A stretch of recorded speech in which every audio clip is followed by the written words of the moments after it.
This is the day 2 of our travel here in Cork. We're going to Cobh today, and we're going to meet the elder sister of my wife, and we're going to board the travel cruise as well. So we're really looking forward to meet her elder sister, and we're going to enjoy the day, even though it's quite it's a wee bit rainy here. So hopefully the sun shows up today so that we can enjoy the rest of the day, and hopefully there's a lot of things to see in Cobh. We did not get the chance to explore the Cork city that much yesterday because the weather is not cooperative with us. So it was raining the whole day. So we had a difficulty in traveling within the city. So now I'll be having my breakfast here in Cobh. I mean in the hotel, so it's a good start. We are here at the Kent station here in Cork. We're going to board the train going to Cobh. What I've noticed here in Cork is that here in the southern part of Ireland, they're still using the Gaelic language, which is not often being used in the northern parts.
We're going upstairs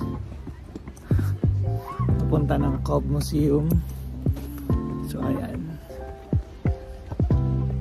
medyo steep yung stairs, so kailangan namin akyatin to all the way, but as you can see, the view is very nice.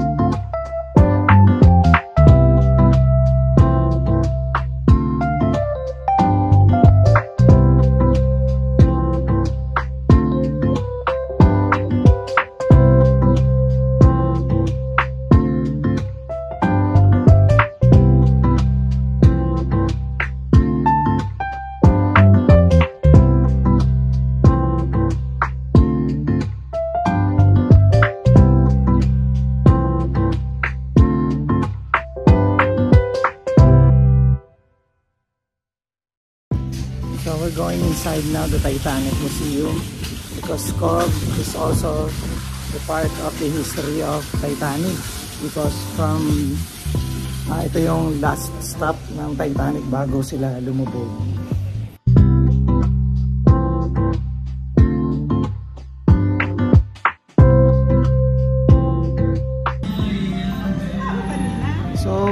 Tapos na kami dito sa Titanic Museum. It's an immersive experience. Unfortunately, bawal kumuha ng video sa loob. Kaya memories na lang din.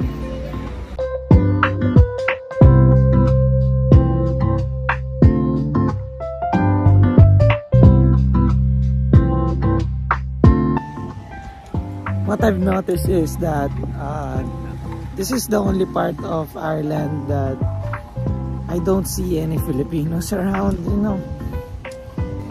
So, nandito muna kami sa isang pub. Yan. So, dito muna kami nag-i-stay habang iniintay na dumaong yung barko ng atin na dito sa Cove. Cove. So, excited na siya makita ang atin after 2 years. After 2 years, ngayon lang ulit sila magkikita. So, ayan.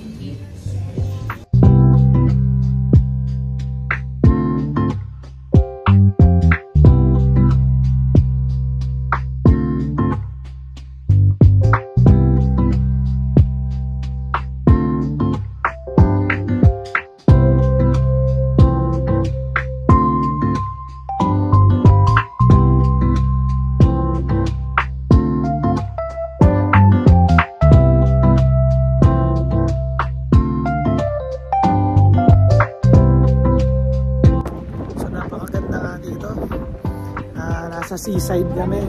So, ayan o. Mahangin, may araw pero malamig. So, yan, katantamang lamig lang. So, kaya napakaganda talaga. The best. Maganda to, maganda itong Cove. So, well recommended ko itong Cove. So, nakikita nyo yun, guys. Yan ay 150 years old na. Nandyan yung dating port nung kapanahon ng Titanic. Diyan nag-board yung mga immigrants na sumakay dito sa Cove papunta ng maiden voyage ng Titanic. So, hindi nila giniba.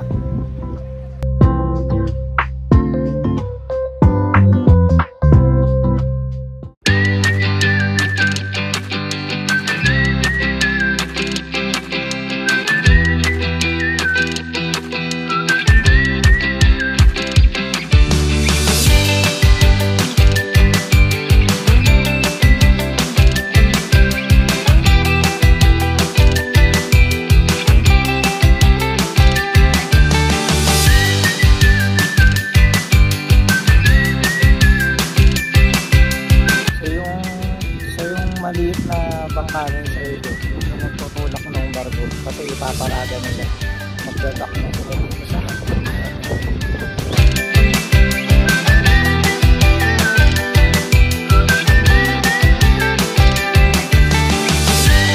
so ayun nga doon pala sa kabilang port titigil yung barko so kailangan namin maglakad papunta doon sa kabila akala namin dito titigil.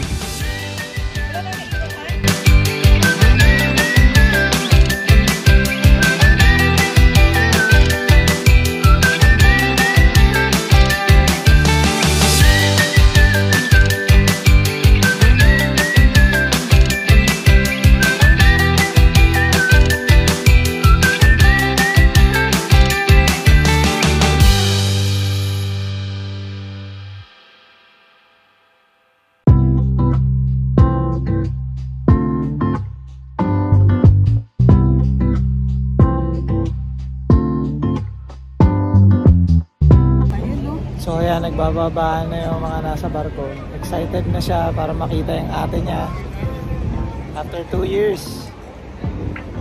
So yun, kasama na nga namin yung ate ng misis ko. Ayan sila, mangyak-yak si misis.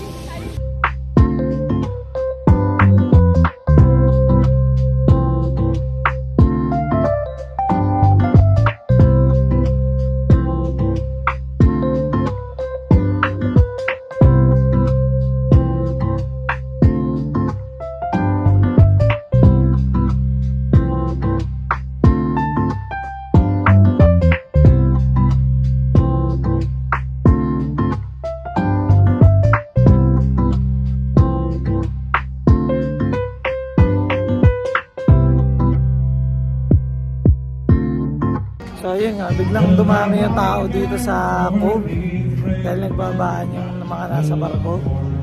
So yun. So yun nga, napakatarik na tong lugar na to.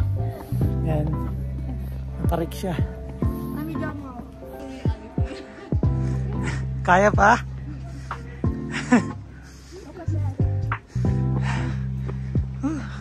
Si Tenten napasubo. Welcome to my vlog. So yun, nakapag-picturean na kami dito.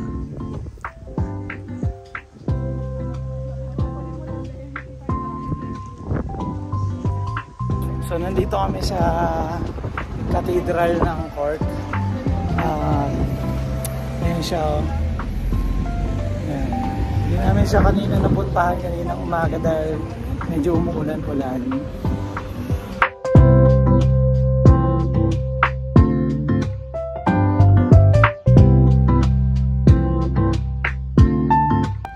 Ganda.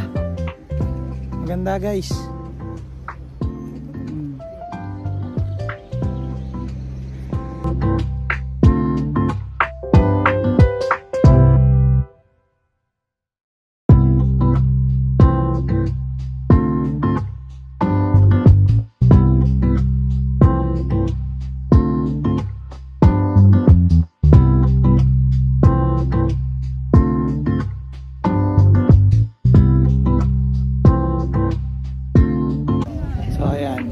Cathedral.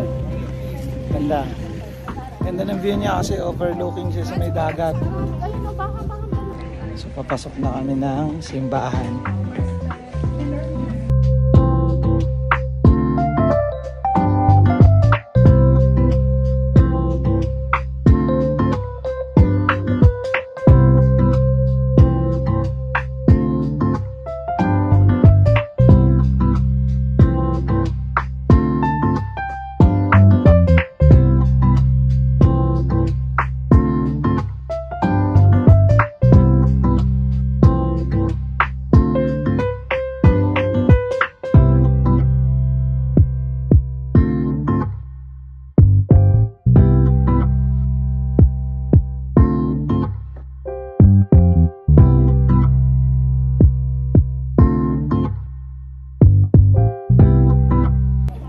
Ode, napakaganda. Yan. Tabing dagat yan, no? Tabing dagat yan. Napakaganda.